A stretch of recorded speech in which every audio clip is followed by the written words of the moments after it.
Breaking news, the former TikTok personality who killed 2 people, including his wife, has just been found guilty of first-degree murder. CBS 8's Kelly Hassedall was in the courtroom. She joins us live with the defendant's reaction to that verdict. Kelly.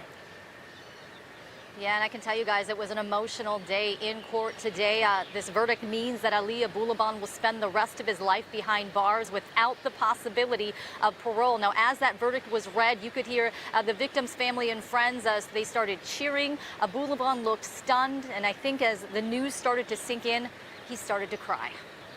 We, the jury in the above entitled cause, find the defendant, Ali Nasser Abulaban, guilty of the crime of murder in the first degree.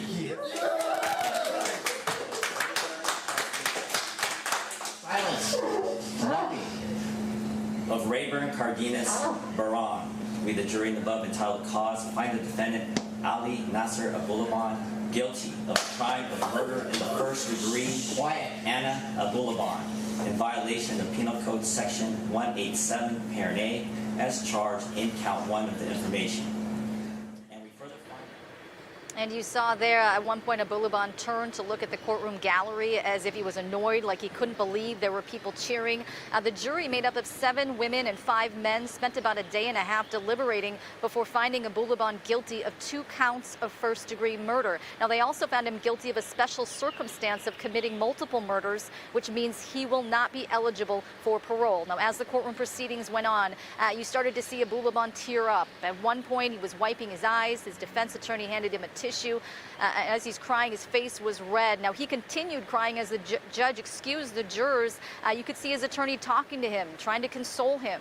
Now, outside the courtroom, Anna's friends and Ray Barron's family told us the verdict unleashed a wave of emotions.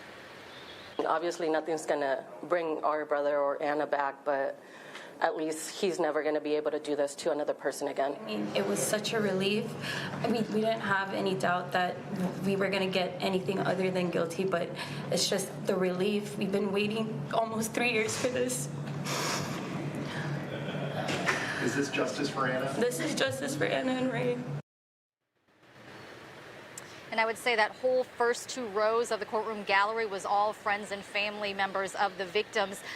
They were hugging, they were crying, and they did something I have never seen before, which is they said thank you to each and every one of the jurors as they left the courtroom. Now, the celebration continued outside in the hallway. They continued to hug, they continued to cheer, and they were even taking turns hugging the prosecutor. Now, my colleague Steve Price had a chance to talk to one of the jurors. He's going to have much more on that coming up tonight at 5 and 6 o'clock tonight. As for sentencing, that is set for June 28th.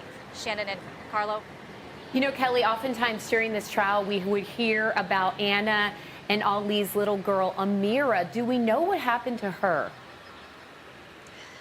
Yeah, that question was asked today, and according to Anna's friends, she is staying with Ali Abulaban's mother, which, as you remember, she testified during this trial as a witness for the defense. So according to the friends, that has caused some tension within the family and also within Anna's friends. But at the end of the day, you think about this is a little girl whose mother was murdered, and her father now is going to spend the rest of his life behind bars.